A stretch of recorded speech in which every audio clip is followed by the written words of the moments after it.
Jaya Shriman Narayana.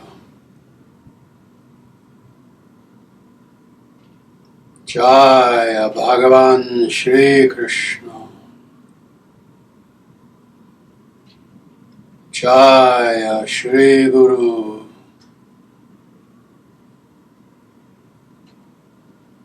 Sanatana Dharma Jayate. Dharmarashtra Jayate. Suravangsha Jayate. Shri Narada Muni Jayate. Om Hari Om.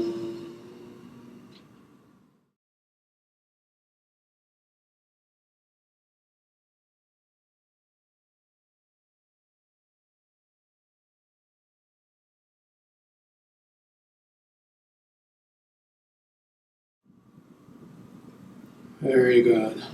Wonderful. Well, I'm happy that we are all here. Thank you all very much for being here. This is going to be the very last Narada Bhakti Sutras class. And for those who don't know, let me just say this now, because people will see this film and probably see that I look very different with this last class versus all the something like 15 other classes, 15, 16 that preceded this. And just to let people know for this recording, the reason why is because indeed we're doing this last class over again.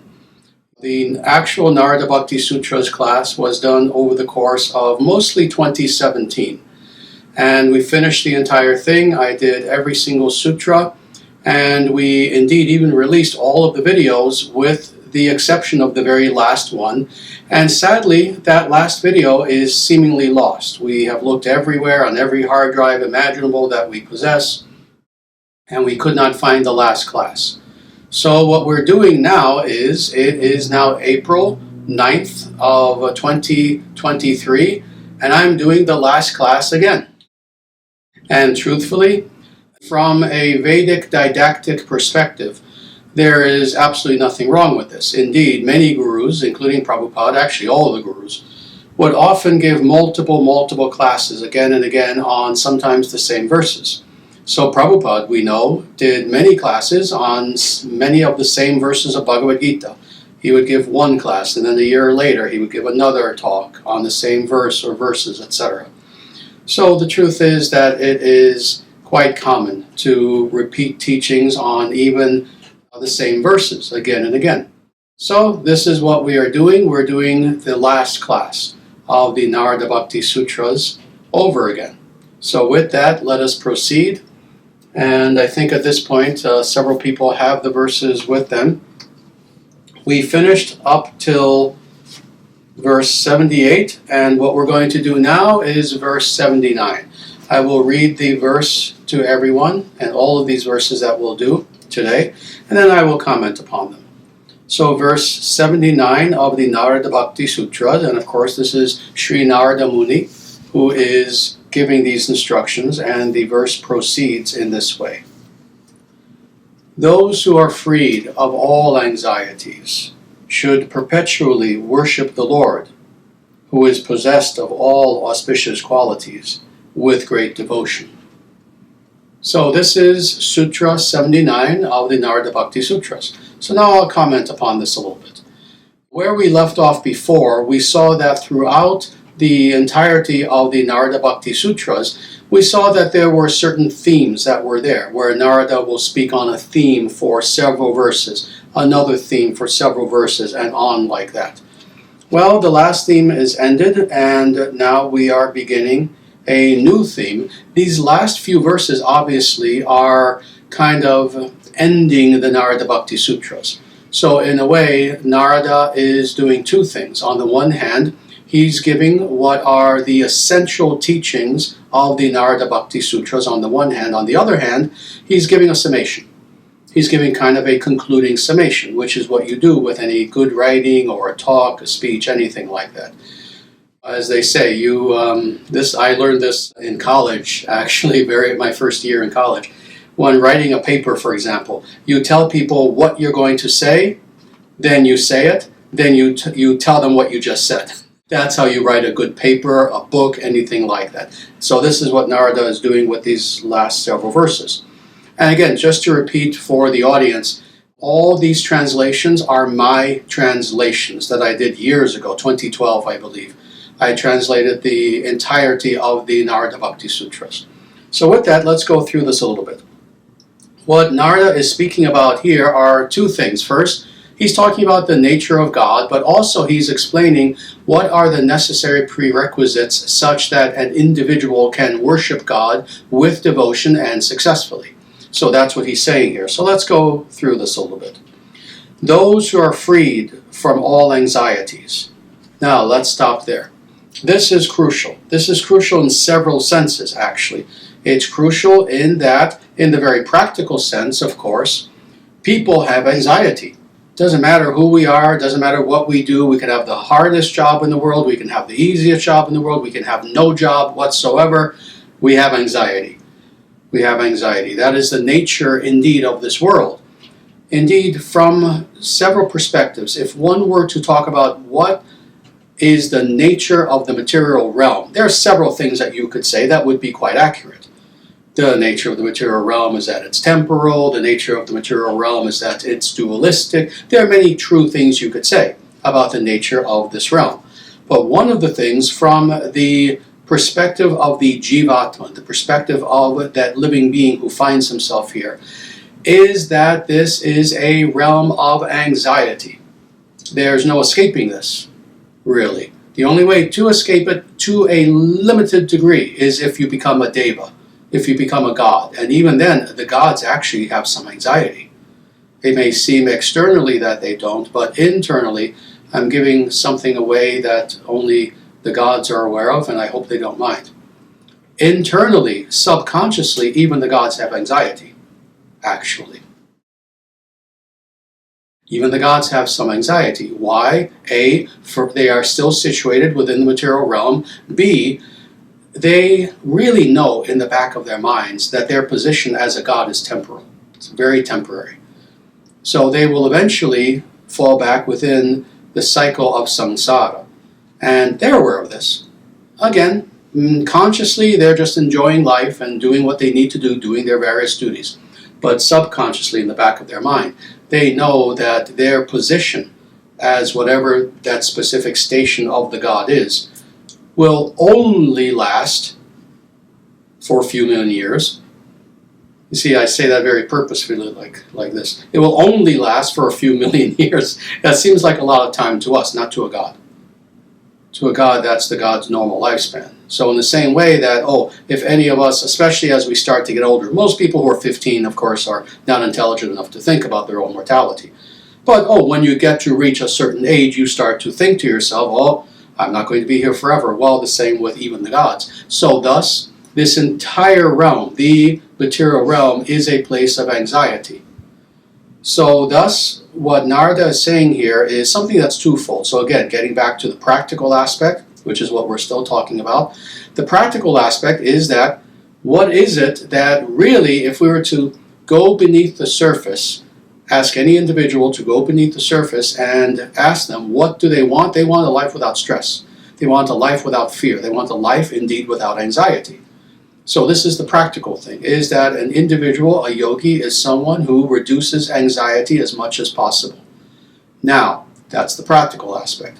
Then there is the truly overtly transcendental and spiritual aspect. This being a realm of anxiety.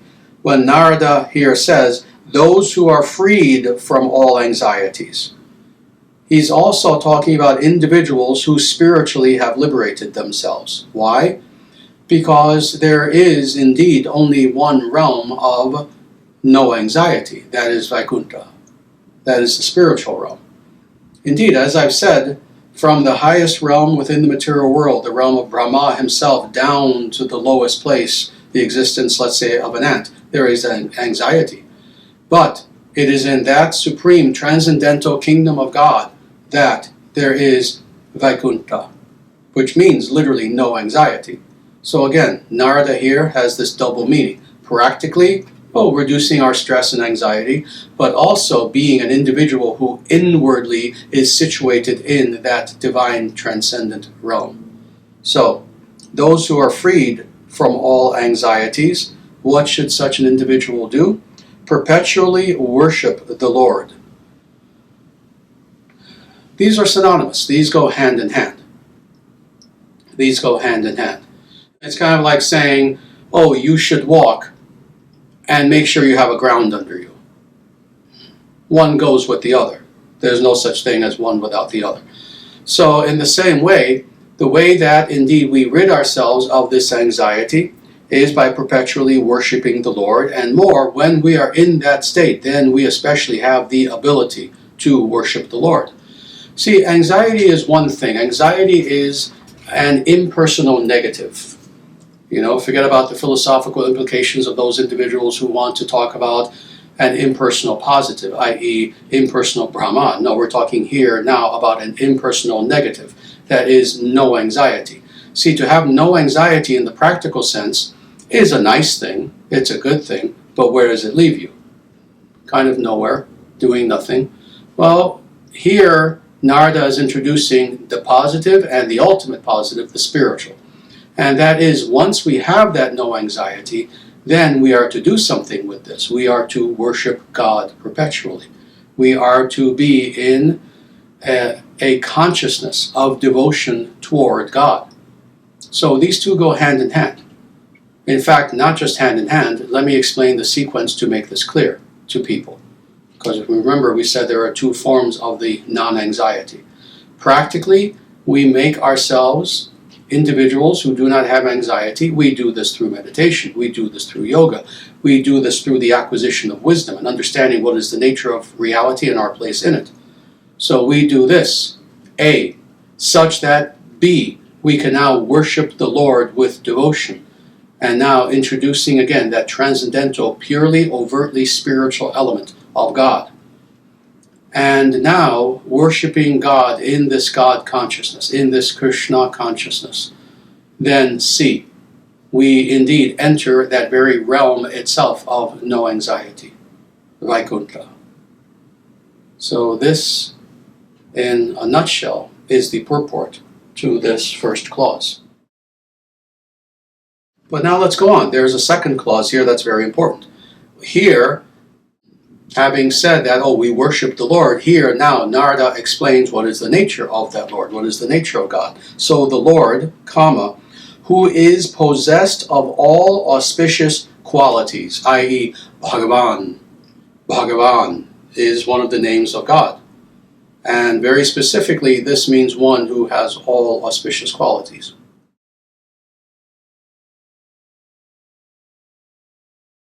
Why is this of importance? Well, first of all, interestingly, of course, this in itself is a quality of God. The idea that God has an infinite number of auspicious qualities.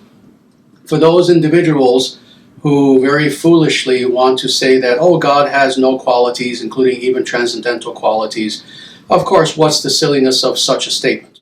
Here, let me state this again. Pretend, which will be difficult for people, pretend I'm an Advaita, that I believe that God is devoid of qualities. And here is my propositional statement as an Advaitin. God has no qualities. What did I just really say philosophically?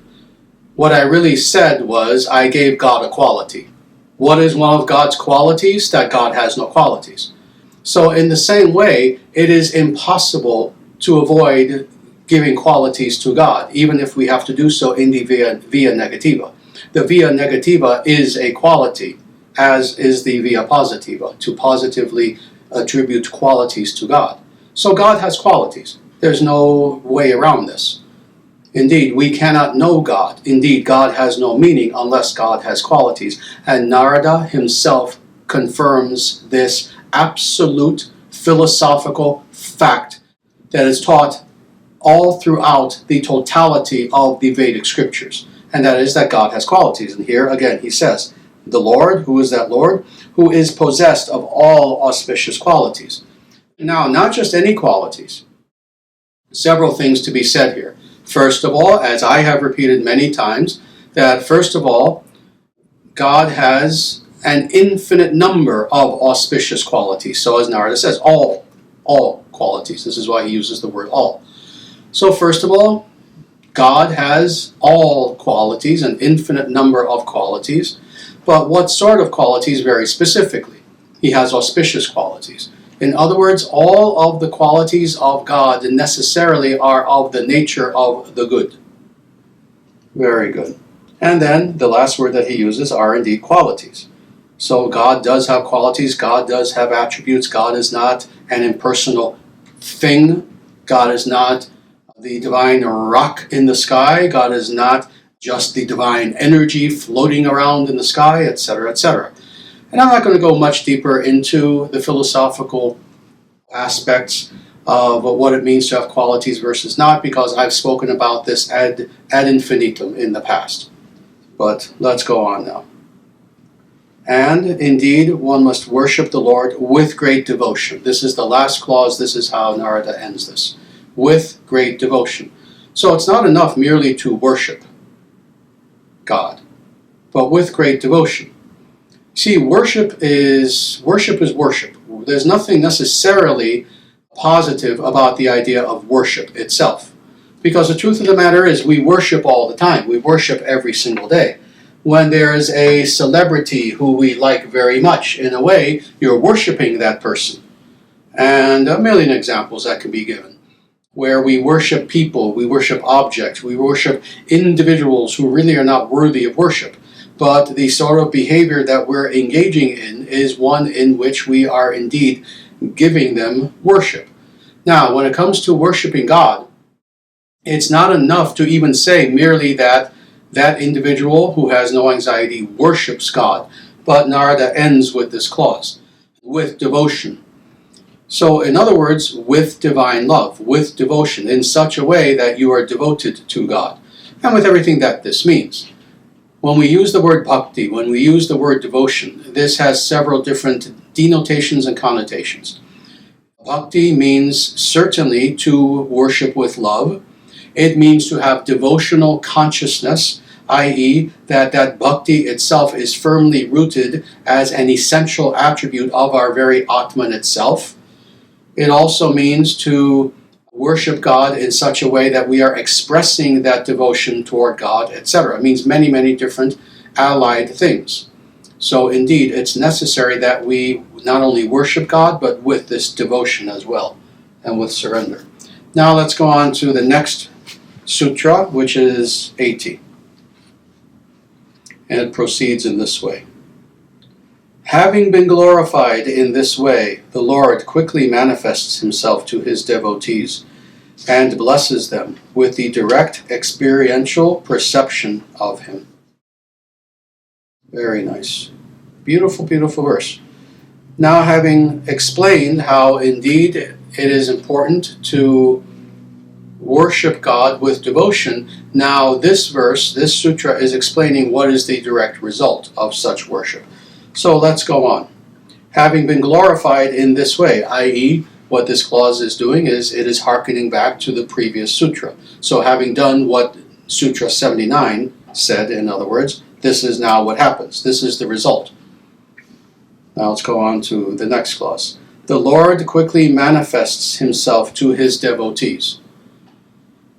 This is God consciousness. This is the meaning not only of life, this is the meaning very specifically of doing sadhana. This is the meaning of yoga. This is the meaning of meditation.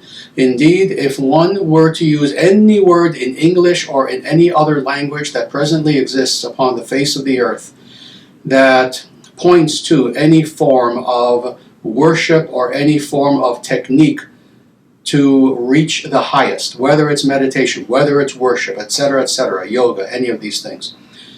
This is the perfection, is indeed to have God consciousness, to realize God. To realize God first within the heart as Paramatman, but then to realize God generally, to realize God in and of himself as the Supreme Personality of Godhead. This is the meaning of all spirituality. Anything that falls 1 inch less than this is spirituality not meeting its full potential, its full perfection. This is the highest goal, is indeed to realize God. So let's look at this. The Lord quickly manifests himself. So it's interesting. For an individual who is capable of following this path, now I need to explain this. What is meant by quickly is not the New Age idea that some people have that, oh yes, what is this? What, this Sanatana Dharma? Okay, what do? I sit and meditate. What? Which mantra? Om Namo Narayanaya. Alright, here's the New Age person. Alright, let me sit. Om Namo Narayanaya. Oh, here's God. No, this is not what's meant by quickly. No, we may have to indeed do such meditation for 20, 30, 50 years. So this is not what is meant by quickly. What is meant by quickly is to the perspective of that devotee, of that individual doing the sadhana. In other words, indeed, we may have to continuously practice for a very, very long time. But then, when that realization comes, it comes in such a dramatic fashion. Even though it took time, when it finally happens, it happens to such a dramatic degree that now the finite is meeting the infinite. What does that mean? Envision any powerful instance that you can think of. Envision, as Krishna says, or as Sanjaya says in Bhagavad Gita, 1,000 suns rising simultaneously into the sky. Imagine 1,000 atomic bombs going off at once. Imagine any sort of scenario like this. Every mountain on earth simultaneously collapsing in on themselves. Imagine something dramatic like this. It doesn't matter how long it takes. When it happens, it is quick, meaning that the force of it, the realization of it, the starkness of being first situated in a materially oriented consciousness and now suddenly being in consciousness of the divine is something that is so powerful to the point where, indeed, to us it's quick, to us it's instantaneous, even though we may have been meditating to achieve this for 50 years. But this is the first thing that's meant by quickly. The other thing that's meant by quickly is such is the nature of God's grace. Why is God not manifest to most people upon the face of the earth right this second? Why? Oh, they're not ready, insincerity, etc., etc. But God's grace is such that when an individual makes themselves truly worthy and ready to realize God, God responds to that so quickly, so eagerly, that quickness itself is a manifestation of God's mercy and grace. So this also is what is meant by the Lord reveals himself quickly. So the Lord quickly manifests himself to just anyone, to just any person of any religious path, any person, regardless of what they're doing, regardless of what they actually want, blah, blah, blah. No, of course not. To his devotees. Not just to anyone, to his devotees. To anyone's devotees? No. Again, be a devotee of whatever famous celebrity is out there. You're not going to know God. Be a devotee of a demigod, of someone who is a very advanced god or goddess, but who is actually a servant of God. No, this won't happen. You must be a devotee. You must be a Vaishnava. You must be a Bhakta. You must be an individual who has been focusing your awareness upon God for decades and decades, and with devotion. To such an individual, God will manifest himself, and will manifest himself quickly. And what is meant by manifest himself now? What does this mean? Again, the stereotypical idea that many people have, that God will physically just kind of appear, kind of like, I turned away for a second and someone walked into a room and I turn around, where'd you come from? No. How silly. God is not just kind of hiding in the next room waiting for us to achieve God consciousness and then he kind of strolls in. What is meant by God manifests himself? Well, in several senses, but primarily in the yogic sense. That is, in fact, this begs the question. Let me ask this. By manifesting himself, does it mean that, well, at present God is not here, we achieve God consciousness, now God is here? In fact, let me ask this. This is a question, so please give me an answer. Is that what this means? God is not here right now? Oh, but when I achieve that God consciousness, oh, now God comes. Well, speak up so we can hear you. God is always here. Very good. God is always here. God is always here. So this is not what it means. What it means is yogically, God is manifest in that we now have the transcendental perceptual ability to experience God in such a way that previously, due to our illusory state, we could not. This is what is meant by God manifests himself. Now let's go a little bit deeper into this. The last clause. And blesses them. So God blesses us at this point. And with what specifically? With the direct experiential perception of him. So again, this confirms what I just said a moment ago. It's not that God literally just kind of enters the room and he wasn't here before. No, now we have the ability to see. And no, not just with the physical eyes, the physical senses, but let me state this again, direct experiential perception of him, i.e. consciousness, our Atman, now having the ability to perceive that which also is consciousness, but the source of all consciousness, Paramatman, God. So thus that perception is a yogic perception. More, it starts off as a yogic perception, but then in actuality, the yoga is left to the side. Now it is the perceptual ability of our very Atman itself. We are truly knowing God spiritually. It is our Atman perceiving Paramatman. Very good. Let's go on now to verse Sutra 81. For one who is truthful in his mind, words, and actions, bhakti alone is most precious. Bhakti alone is most precious.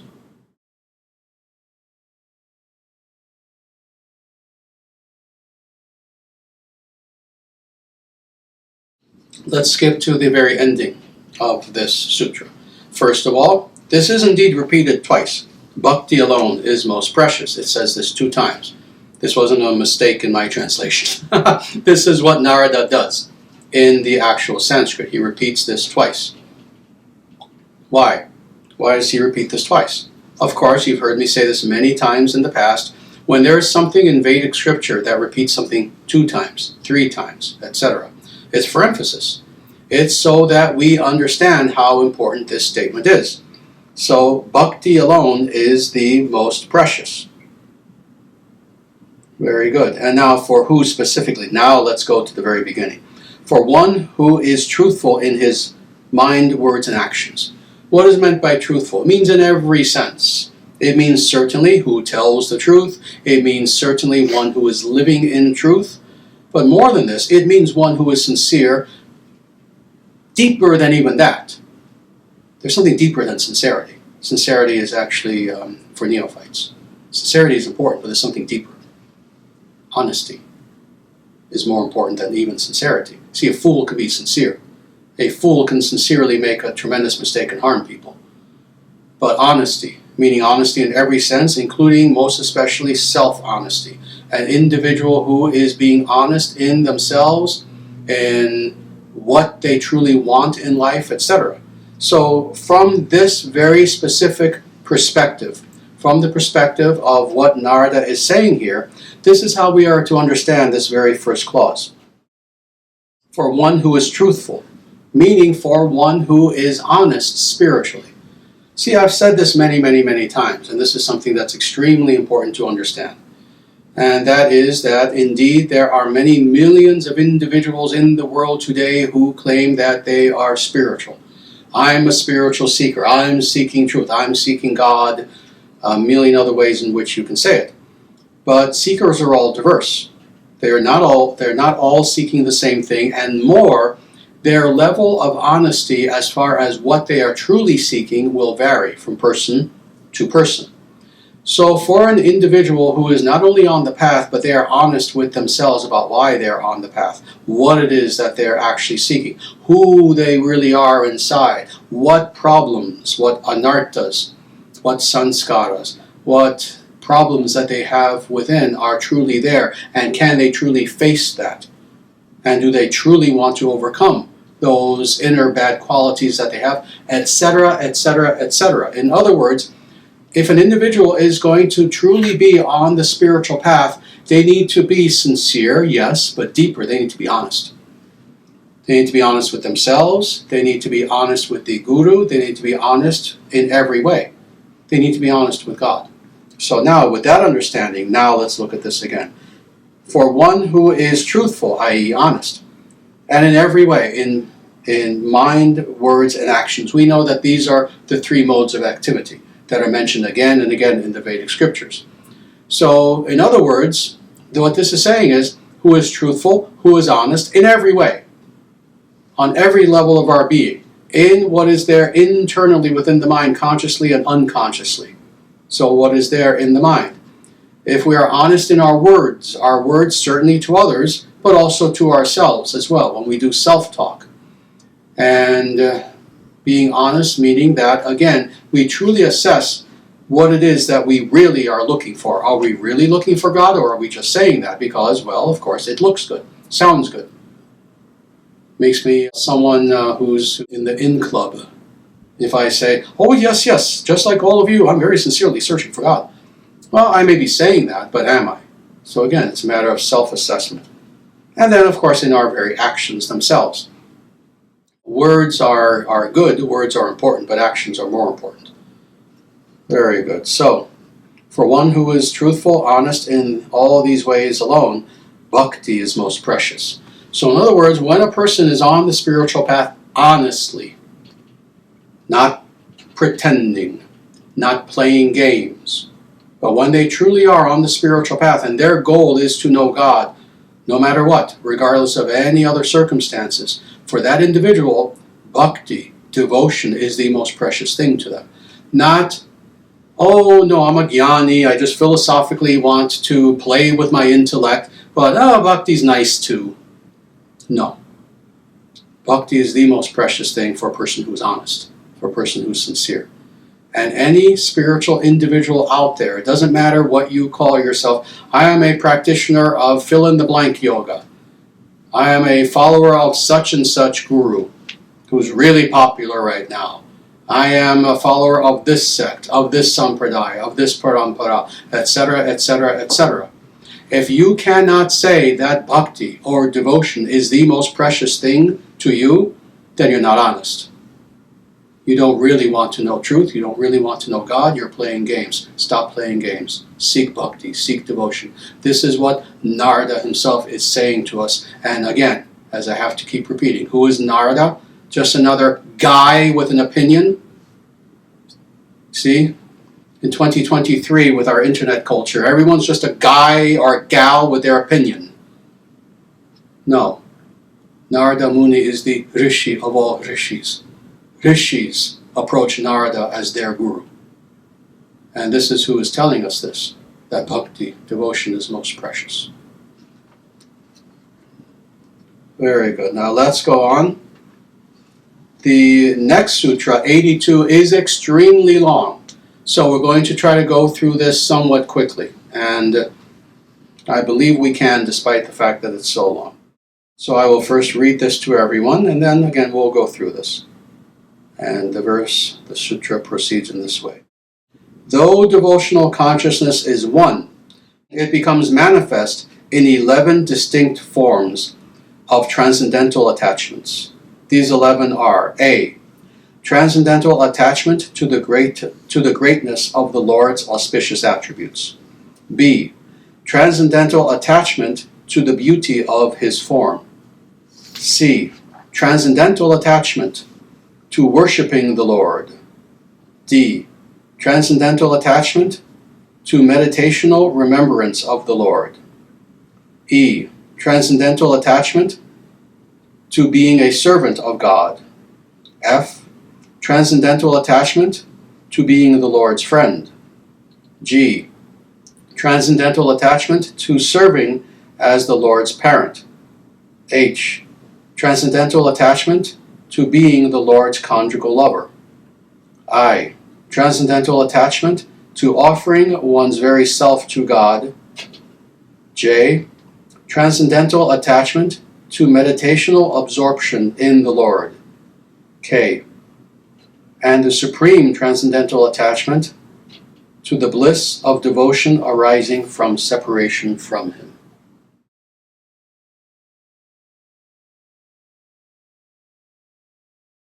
So again, given the length of this verse, I'm not going to spend half an hour talking about each clause as I often can and do. Instead, we're going to go through this somewhat quickly. As people know, in the near future, this series, the Narada Bhakti Sutras, will eventually be a book. When it comes to the book form, I will be expanding on all of these tremendously. But for the purposes of this talk, we're quickly going to go through this. So, first of all, though devotional consciousness is one. So really, bhakti is bhakti. There's one bhakti, one form of devotional consciousness. This means that the very nature of devotional consciousness is precisely that. It occurs within the realm of consciousness of the Atman. This being the case, every Atman having this natural intrinsic propensity of devotion toward God. Devotion is devotion. But at the same time, these are the 11 myriad ways in which devotion can be expressed. So let's go through these, and again, quickly. So A, transcendental attachment, and let me say, you see that throughout here, Narada is repeating, transcendental attachment, transcendental attachment. That is the exact translation of the Sanskrit, and the reason why he keeps repeating this is because this is the nature of the process. That the way that we express devotion is through transcendental attachment. Now, let me just talk about this for a second, because again, it's important, because he keeps using this term 11 times. Transcendental attachment. What is meant by this? First of all, this is juxtaposed, obviously, to material attachment. You see, we know that as spiritual beings, we are not to be attached to material things. We know that. But now, what Narada is emphasizing here is that this raga, this attachment, is not in and of itself something that's bad. What is of importance is what or to whom are you attached? If you're attached to the temporal, to the material, then that's a silly attachment. That's an attachment that will not serve us in any way. But throughout all of these, of course, what is the object of that attachment? It's God. That being the case, this is a transcendental, i.e. purely spiritual attachment. It is a good attachment that we are to have. So all of that being said, again, A, transcendental attachment to the greatness of the Lord's auspicious attributes. So again, Narada is repeating this. So again, for the Advaitins out there in the audience, nope, sorry, you're incorrect. Narada Muni, who was an infinite degree greater and smarter and wiser and more spiritually advanced than you or your guru. You or your guru is telling you that God has auspicious attributes. And more, to meditate upon these auspicious attributes is indeed one of the upasanas, one of the sadhanas by which we can know God. So let's go on, because again, I said I would go through these quickly. You understand, my students who are here, that this one clause alone, how long could I talk about this one clause for? Quite a few hours, but we won't. All right, B, transcendental attachment to the beauty of His form. Indeed, God has a form. It is indeed a transcendental form. It's not a yucky form like yours, being embodied because of our own illusion, because of our own ignorance. We have various forms that some look nicer than others, but ultimately they are all destined for the graveyard, for the cremation pit, etc. No, God doesn't have a form like we have a form. God's form is eternal. Indeed, before this universe existed, before an infinite number of universes before this universe existed, God had His form, and God always has His form. His form is something that is transcendent and eternal in nature. It is perfection itself. So, to meditate upon the form, the beautiful form of God, is indeed a transcendental attachment. It is a way of expressing bhakti. Let's go on. C. Transcendental attachment to worshiping the Lord. And again, this we already spoke about. So being attached in a spiritual way to worshiping God. Deriving tremendous joy, spiritual joy as Atman, in having God as the object of our worship and expressing our reverence, our love, our devotion, our worship to God. D. Transcendental attachment to meditational remembrance of the Lord. Indeed, this is another process of bhakti that is extremely important, and that is meditating upon God in such a way, and this is very specific. There are many ways in which we can meditate upon God, one of which is, of course, mantra meditation, which is primarily what we do. There is meditating upon the murtis of God, which is another process. There are many other processes as well, but this is another that is mentioned here. That is meditational remembrance of the Lord.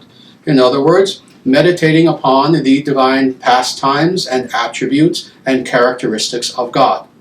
This is another process by which we know God. Let's go on. E. Transcendental attachment to being a servant of God. So being attached in a spiritual way to serving God in all ways.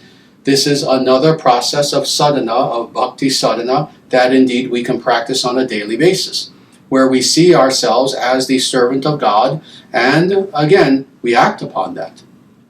We see ourselves in this way in our mind, in our words, and in our actions as well. So with everything that we're doing, in other words, we practice a form of karma yoga, where at all times we see ourselves as a servant of God. Why am I doing X thing? Even, why am I cooking a delicious meal for my family? You see, it may seem like, how am I worshiping God by doing this? How am I remembering God by doing this, etc.? Well, the truth of the matter is, when I am doing this, what am I doing? By extension, by serving my family, who ideally are all Vaishnavas, are all good people, are people who themselves are servants of God, I am serving God indirectly. I am serving God by serving my family. I am serving God by serving my husband, by serving my wife, by serving my children, etc. No. Again, I always have to say this for the low IQ, New Ageies, and Advaitins who are out there. No. It's not that my husband or my wife or my children are God. No. But they are servants of God, and I am serving God by serving God's servants. You see? But again, in this way, in every way, having this mood, this attitude that I am a servant of God. Let's go on. F. Transcendental attachment to being the Lord's friend. Now, for the next several clauses, it's talking about various forms of relationship that one devotee or another will have with God. Now, in this specific case, it's talking about being God's friend. And in this specific case, what it means is quite literally that indeed, as we know, God, both in Vaikuntha itself, that is the highest manifestation, the highest supreme personality of Godhead, who is known as Sriman Narayana, has his pastimes in the spiritual realm, but also as the avatars as well, when God comes upon the earth as well. God has friends. God enjoys himself in relationship and relationships with his various devotees. In some cases, some serve God by being God's friend and literally playing with God. Imagine that. So this is what's being said here, by being God's friend. And then G, transcendental attachment to serving God as the Lord's parent. Now, is God our parent? Sure, you could say that. Certainly. Many people see God as our parent. But interestingly, this is one of the hundreds of thousands of features that makes Sanatana Dharma different and superior to every other religious path upon the face of the earth, bar none, is that this is the only path in which, in addition to seeing God as our parent, we can see ourselves as God's parent. God enjoys it, in fact, when he can act as the son, the child, and we are the parent. Why is this the case? Well, those out there who are parents, you know, when it comes to the relationship between yourself as parent and your child, who is the center of that relationship and the person of central concern? It's the child. The child is doted upon. The child is thought about. The child's interest is more important than the parents. The parents will go without sleep. The parents sometimes don't have an opportunity to even eat as much as they want, etc., etc. Why? Because it is the child who is the center. This being the case, in Sanatana Dharma, there is this unique relationship with God in which God can be, quote-unquote, our child. Of course, not in actuality. It is lila, it is play. But the idea is that we have devotion toward God as if we are God's parent. God is the child, and we are giving ourselves, as any parent does, to their child. So it's a beautiful way of relating to God. H, transcendental attachment to being the Lord's conjugal lover. Oh, this is so controversial with, again, low IQ individuals. The idea that, indeed, God can express his love toward us in a conjugal sort of way, and vice versa. You know, in other words, somewhat similar to the relationship that the gopis had with God, where indeed it is a loving relationship. It is a conjugal relationship. But indeed, God being God, God has no limitations. God can and do anything that is within the confines of that which is good.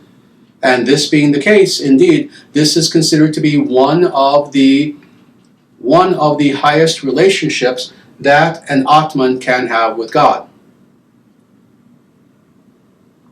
And that is in which we are the lover, God is the beloved.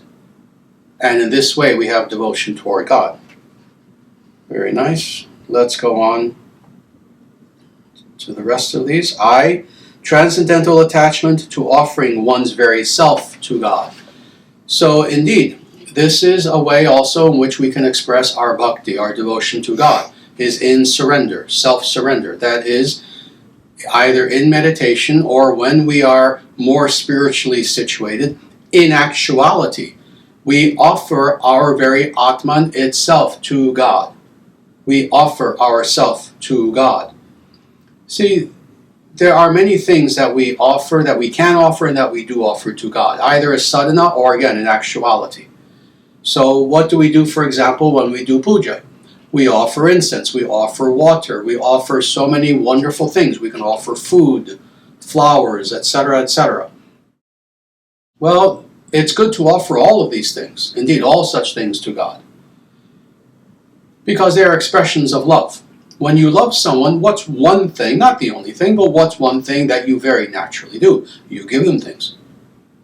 You love someone, oh, it can be your mother, or it can be a lover, or it can be someone. It can be a friend who's in the hospital. What do? You bring them flowers. Or you invite them to your home, you give them food, etc. This is how we express love. This is how we express love in reciprocal loving relationship, is that we give and we receive. Well, we do the same with God. But now there's this deeper understanding of all the variegated nature of the various objects that we can offer to God. What is that which is most worthy? What is that which is the most precious, the most important of all things? Because obviously, if we're going to offer anything to God, are we going to offer the things of least importance? No, we try to offer the best. Well, with all of this as groundwork of understanding, the very greatest thing that we can offer to God is indeed to offer that which is most precious to ourselves, and that is ourselves. To offer our very Atman itself to God. So that's what's being said here, is to offer oneself to God. J. Transcendental attachment to meditational absorption in the Lord. Samadhi. Samadhi is another way of saying this. So indeed, this is another way in which we can express devotion to God and transcendental attachment to God, is by being in a yogic state, again, initially. It's interesting, I've kind of alluded to this several times with this talk, but now let me state this clearly. Even when it comes to that which is the highest, there are two ways in which we can understand these various things, including samadhi. and that is as the culmination of the yogic and sadhana process, or in and of itself in the fully transcendental and spiritual meaning of that term. So in the same way, meditational absorption can be seen as either A, the culmination of yogic practice, or B, in and of itself as an actual state of being that is natural to the Atman upon liberation and for eternity. So this is really what we're talking about especially, is meditational absorption upon God as our natural state of awareness and relationship to God, in which at all times we should be in samadhi, even upon liberation and being in Vaikuntha, where God is always on the forefront of our awareness, of our consciousness at all times. Very good. And let's go on to the very last, K. And the supreme transcendental attachment to the bliss of devotion arising from separation from Him. For the uninitiated, and I don't mean ritually, I mean in who we are initiated, this sounds strange. This sounds strange, that it is blissful to experience that state of separation from God. Well, several people have spoken about this, and for those individuals who think that this idea arose in the 15th or 16th century, no, this is Narada, who wrote the Narada Bhakti Sutras. we don't even want to know how long ago he wrote this, and how long ago even more so that he taught this, hundreds of millions of years ago. But no, this idea of love in separation from God, devotion in separation from God, is something that has always been there in the Vedic scriptures. It's not something new or that was revealed again 15th, 16th century. And what is meant by this? Well, I can only express this, as is the case with many of these states of very deep devotion toward God, by again using the analogy of being in love. You are in love with someone. And when I say in love, I mean as in love as any being can be with another being. You are in love with someone. But let's say we're talking about in the material world. You're a man in love with a woman in love with a man, etc. And so much so that for some reason that you can do nothing about, that you cannot help, you are separated from that person. Well, there is something that happens with that love that it folds up into itself and it intensifies the experience to the point where now being separated from that person, you are experiencing an intensity of love, the likes of which you would not even have experienced being in the presence of that person. Because now that love is still there, but they are not. That love is still there, but they are not. And what does this mean? This means that it intensifies in your mind and in your being their actual presence, their essential presence that is there. Physically, they're not there, but they are there, even more intensely, but in a way that you can't touch. Well, this is also a way in which we can love God, and in which, again, throughout the history of Sanatana Dharma, we have seen many devotees who this is how they experience love of God, is that they understand that, in a way, they're separated from God, and indeed, the Alvars, Mirabhai, Chaitanya Mahaprabhu, so many people wrote about this in poetry and Sanskrit verse, etc., where they are so longing to be with their beloved, with Krishna, with Vishnu, with Rama in some cases, that all that they can do is wander the countryside singing his praises, feeling on the one hand connected with him, but on the other hand yearning for his presence, to the point where it is a state of such intensity of affection and love that there is nothing like this. This is what Narada is saying here, that this is another way in which we can intensely love God, is this love in separation, the devotion that is arising from separation from Him. Very good. And that's the end of 82. We have only 2 more sutras that we're going to go through now. Again, in written form, once this book comes out, Narada Bhakti Sutras, with my translation and commentary, that section itself is going to be expanded tremendously, to the point where that probably will be one of the longest commentaries of all these sutras. So now 83. And Narada states, "Thus is the unanimous declarations of all of the acharyas of bhakti, who speak fearlessly despite any criticism from the common public. Such bhakti acharyas include the four Kumaras, Vyasa, Shukadeva, Chandrilya, Gargamuni, Vishnu Swami, Kaundelya, Shesha, Uddhava, Haruni, Bali, Hanuman, and Vibhishana, among others." Now, what is the purpose of this sutra, of this statement? What is the purpose? In a way, let me state it in this way. Imagine you're the author. Put yourself in the author's mind. You know, whenever reading an important book, you always want to put yourself in the seat of the author. You want to understand, all right, what does the author mean? Not my worthless little interpretation. No, what is the author trying to tell me? Well, in this case, why did the author, Narada Muni, say this in verse 83? What is he trying to do? What is he trying to show you? He is establishing authority. You mouthed it. You whispered it. You didn't say it out loud, but yes, authority. He's making it very clear.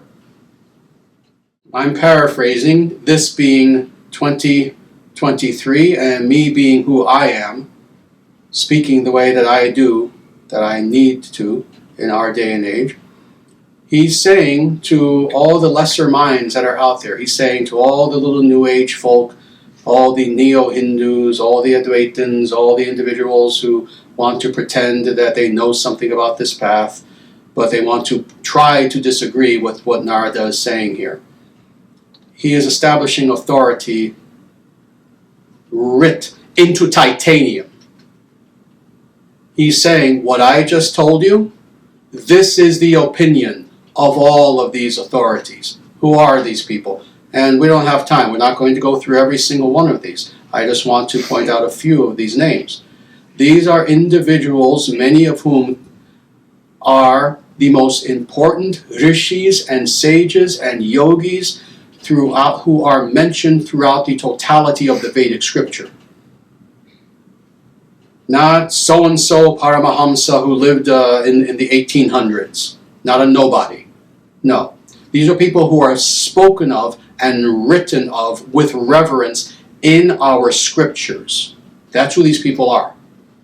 Not just, oh, my guru. So-and-so Swami Ananda who just wrote a book. No. These are people who are written of in the scriptures. So he says, this is the first unanimous declaration. There's no debate. There's no debate about everything that Narada has just spoken of, not just in the last verse, the last few verses, the totality of the entire Narada Bhakti Sutras. He says that this is the unanimous declaration, that in other words, all these beings, and then he concludes this by saying, among others, among other people, they're unanimous in this. They all are in agreement on this, and they declare it. They don't just kind of whisper it, half-heartedly. No, they declare this boldly, all these people. So this is the unanimous declaration of all the acharyas of bhakti. So all these individuals are considered to be acharyas, and specifically of devotion, of bhakti, of that which is indeed the highest path of all. And now, something interesting in this clause that he says about all these people, who speak fearlessly, despite any criticism from the common public. So this is also a unifying feature of all these names that he gives. These people are truthful. These people are honest. These people are real acharyas. They speak the truth They speak it without fear, and they don't care.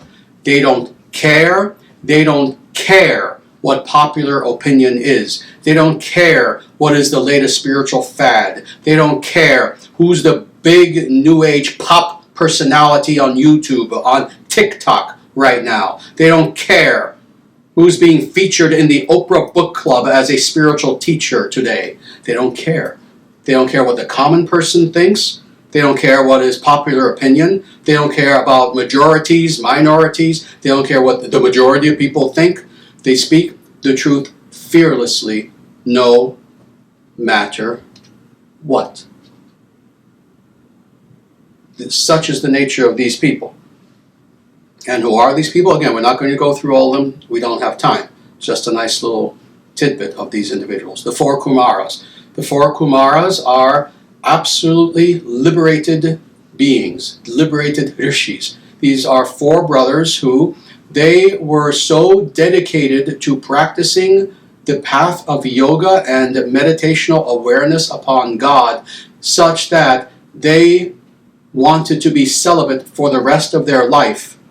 And to ensure this, they had the siddhi, they had the mystical attainment such that they stopped aging at the age of approximately 5 years old, so that they wouldn't grow up, become adults, and have sexual temptation. That's how much these people wanted to know God. These four brothers known as the Kumaras. This is their opinion. So again, your little guru out there, yeah, very cute.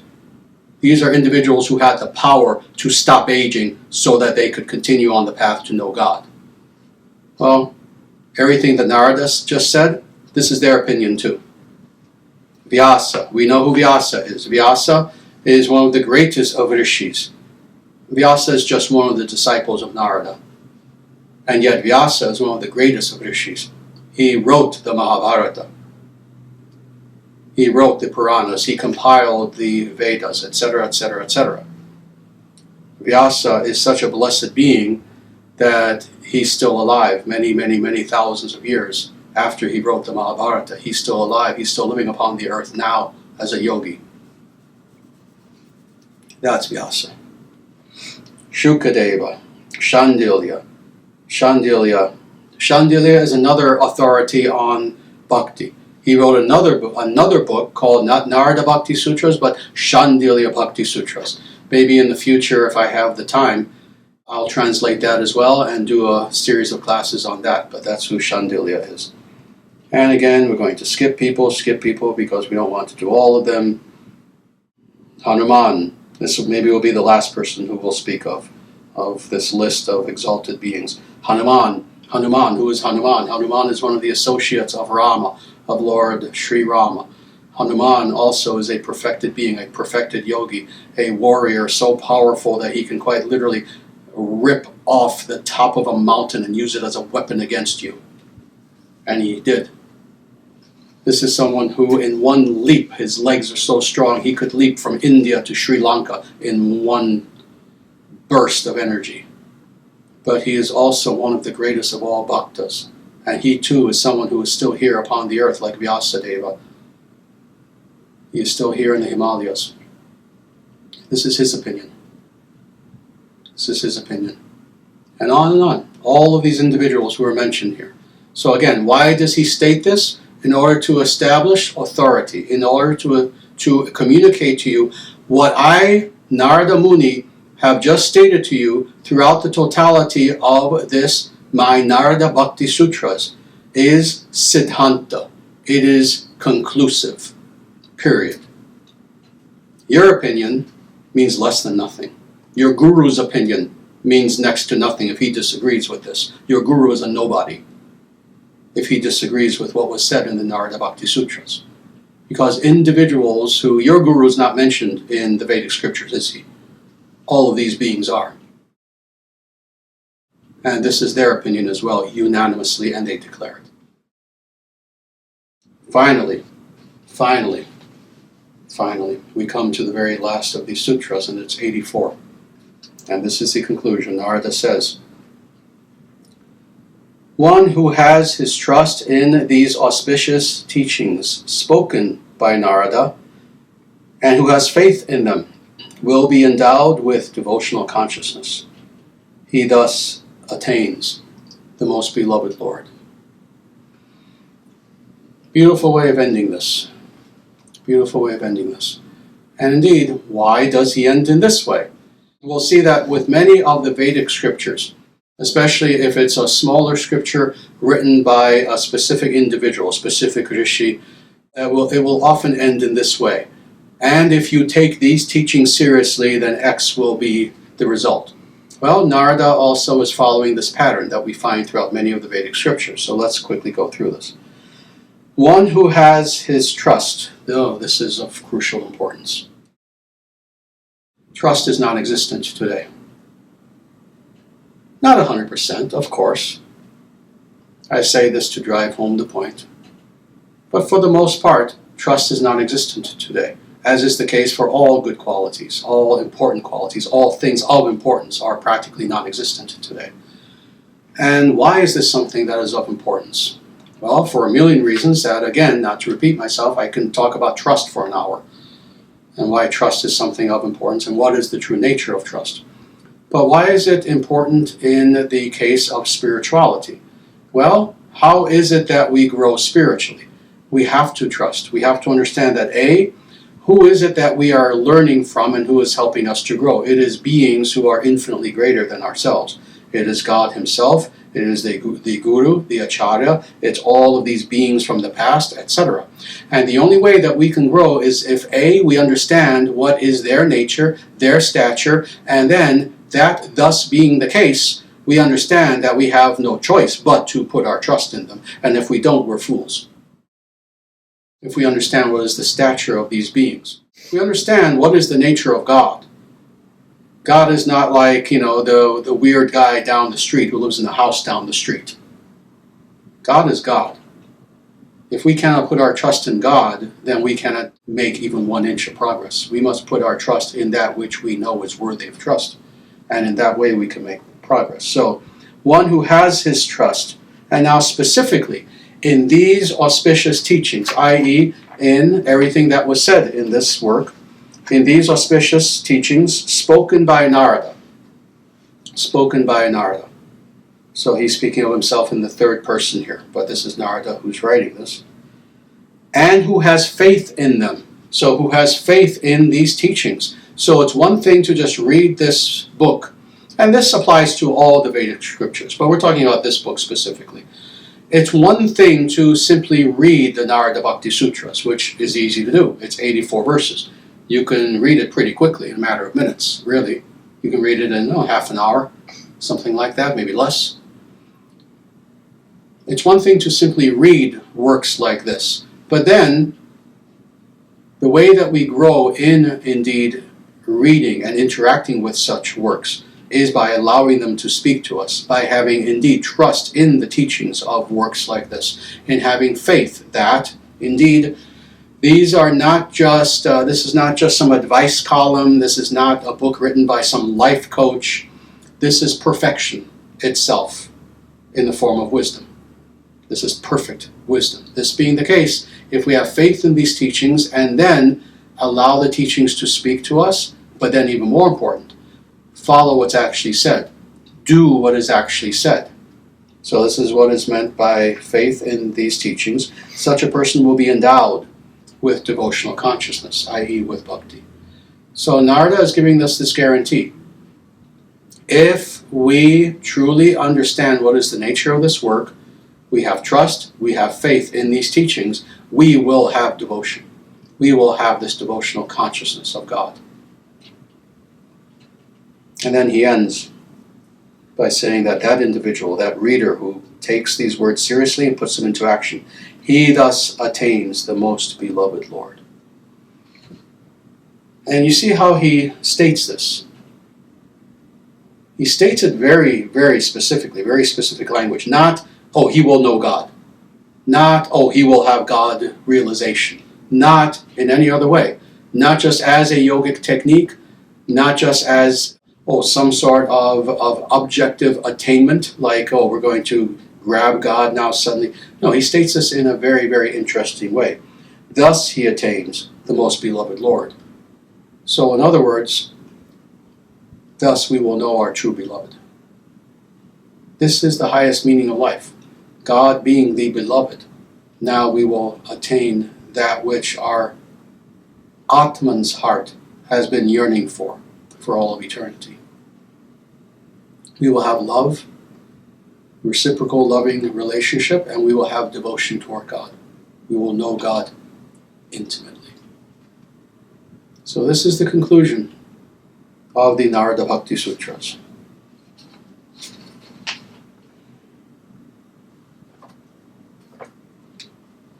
And with that, not for very long, but just a few minutes, are there any questions about anything we discussed here? I don't want to go. I don't know if this is too short. I don't know if this question will be short enough. But in regards to 82, perhaps a short answer: is there a hierarchy of understanding of the 11 things that Sri Narada Muni lists? There is an actual hierarchy in that it goes from that which is least intense to most intense. That's why even when it comes to the relationships that are mentioned, and they're not all mentioned. For example, conjugal love comes after parental love, which comes after love as friend. So there is an increase in intensity on the one hand. On the other hand, it has to be understood that from the perspective of specific Atmans, some of these will be primary to a specific Atman and not others. So thus it's not even a matter of hierarchy when it comes to specific Atmans. So for example, for a specific Atman, it might be that their relationship is one of being a parent of God.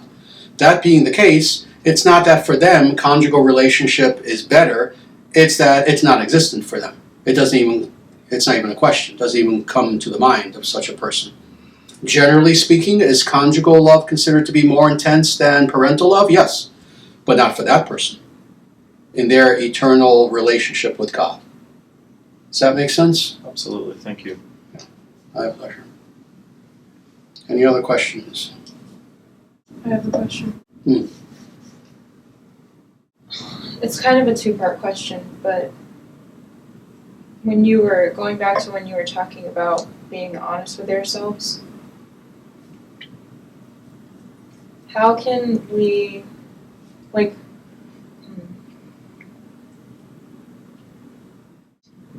what if in practicing self-honesty we realize certain things about ourselves, like why we're here, what we came here for initially, like things that made us fall down to this realm? How do we not allow that to discourage us or get us off track? And then also, in having realizations about why we came here and the things that we wanted to experience, like in this earth, is there a certain sort of Leela that we have to follow through on in this life that we're kind of like, that's part of our Svadharma? And how does that interact with free will? Let me answer this in reverse order. Answer the last question first. Yes, not for everyone, not all the time. It varies from person to person. But this is the nature of being in this world, is that it is always a combination of a free will, but then also the natural constraints that are there in accordance with what we did with our free will in the past. So in other words, just saying, let's say the person over here, they were a bird in their last life. Now they're a human. Well, it's, their karma, their destiny, etc., that they're a human now. Well, that's good. They have free will, but they can't fly. They're constrained in that way. Does that take away their free will, their destiny, what it is that they're meant to do in this world, etc.? No, it doesn't in any way. There are always some constraints. There is always this interplay between, on the one hand, what we choose to do, but then the consequences of those choices in the past. But then also, we're not alone in the world. This is something else that people sometimes forget who claim to be spiritual. There are other people in the world too. And it's not merely a matter of our destiny. What if our destiny also comes into connection with someone else's destiny? So this is why it's always a very intricate question. It's never cut and dry. So it's a combination of internal and external factors, to state this very simply. That's the nature of this world. Interestingly, even if you don't even believe in karma, even if a person's an atheist, they can see this. That, oh yes, I have my free will, but am I the only person on earth? No, there's everyone else with their free will. Sometimes I can't always make my own decisions. Sometimes I want to do something and I can't, etc. For some reason, life has just given me this situation where I have to work at a gas station. Well, I want to be an author, I want to be this, I want to be that, etc. That's just the nature of this world, that it's always that interplay of me, my free will, what I want to do, but then, am I the only person in the world? Am I the only person who matters? No. No, there are other forces, there are other people, etc. So there's always that interplay. Now, given all that understanding and that interplay that's there between the internal, the external, me, but then other people, my free choices, but then what I created as my life. This is the important thing, is to take that reality and truly to make the best of it. Truly to make the best of it. Oh, I'm not even going to bother. I can give you so many scenarios, but it would, I think you understand. You understand that point? Yeah, so that's what it is. It's not a matter of everything must be perfect for me. It's a matter of making the best of what is here, of what I am, where I find myself, with the people I'm surrounded by, with the situation that I find myself in, quote unquote, but that in actuality has been brought about both due to my decisions, due to my karma, but also the fact that there are other people with their desires as well that will interact with me. Where I find myself, let me make the best. And what is truly the best? We mean this in every level. We mean this in just the everyday material level. Oh, let me be the most intelligent person I can. Let me be the hardest working person I can. Let me make the best of my material life. But ultimately, spiritually, what is the best thing that I can do for myself? That one thing that no one can constrain me from doing. And that is knowing myself and knowing God, growing spiritually. You see, this is the thing. There is no excuse for not growing spiritually. Oh, but I have to work so hard, and yeah. In the past, meaning 1,000 years ago, 2,000 years ago, you could be living in a Vedic society and you could be living in a hut. And what's your water? Oh, you don't have a faucet. And you have to travel about 50 yards, there's a stream going by, etc., etc. You have to grow your own food, etc., etc. And yet such individuals could grow spiritually and did. In fact, if anything, it was actually better for them because they didn't have all the distractions of the internet and phones and drama, etc., etc. They would be living in a peaceful hut. So this is what's wonderful. When it comes to growing spiritually, you can be the richest person upon the face of the earth. You can be the poorest person on the face of the earth. You can have everything. You can have nothing materially. You can still grow spiritually. You can be in a prison cell and you can grow spiritually. Indeed, again, you'd have no distractions. Be in a prison cell, what can you do? You know, in most prisons, they'll allow you to have books. Well, have some Vedic scriptures. Read, study, sit there and meditate, etc. You can come to know God in the prison cell. So this is why wherever you find yourself, whatever your condition is, grow with no excuses. Oh, but I'm so busy. Oh, this going on, that got a party coming up. No, be quiet. Stop looking for excuses. Wherever you find yourself, grow. And this is the nature of Dharma. This is the nature of God's grace. That indeed, wherever you find yourself, if you, again, with honesty, want to grow spiritually, God will give you everything that you need right there where you presently are to grow. That's the important thing. How do we not allow that to deter us from advancing spiritually, or just Discouraging ourselves. yeah, thank you. Yeah, discouraging ourselves. You use the word. Illusions. They were illusions, they weren't real. Everybody in this world makes mistakes. Not everyone, but the vast, vast, vast, vast majority of individuals who are in this world because they made the mistake of falling into illusion. So that being the case, again, the vast, vast, vast, vast majority of the individuals in this world can all look upon their past, either in this lifetime or, if they can, previous lifetimes, and say, why did I do that? Why did I do this? This was stupid. Oh, and I can see the results, the consequences. Oh, my Lord, if I could only take it back, if I could only go back in time and not make that mistake, etc. There's no being who is not capable of saying this. The important thing is this. All of these mistakes were indeed illusion, i.e. they were not reflective of who we are as Atmans. Every being makes such mistakes. The mistakes are gone. How do we know that they're illusion? Where are they? How do we know that they are really meaningless, that they're illusions? You can't grab them. You can't literally see them. They're gone. They happened, they're gone, like everything else in this world. This being the case, rather than allowing our mind to grab onto these things and in a very debilitating way not let go, not let go, not let go, no. We're still holding on? All right. Before anything, take a quick look. What was this stupid thing that I did, this stupid mistake that I made? Realize, all right, it was a mistake. Then realize, I'm not going to do that again. And then let it go. Let it go.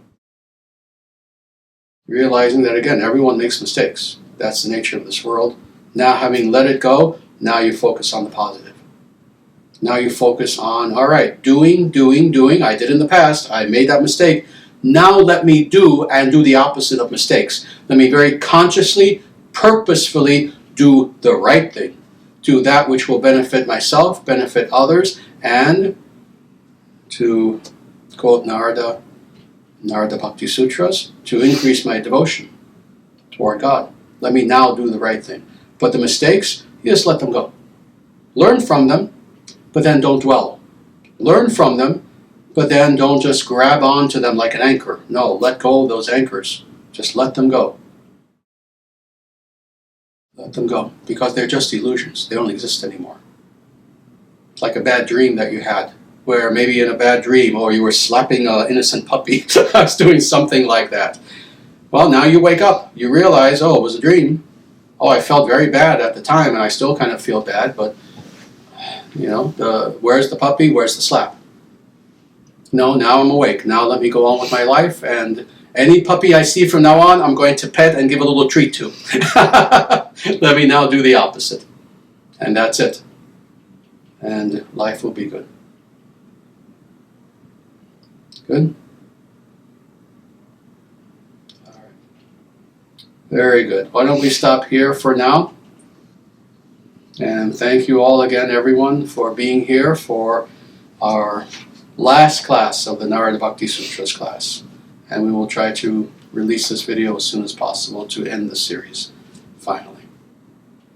With that, everyone, I thank you all very much for being here. Namaste.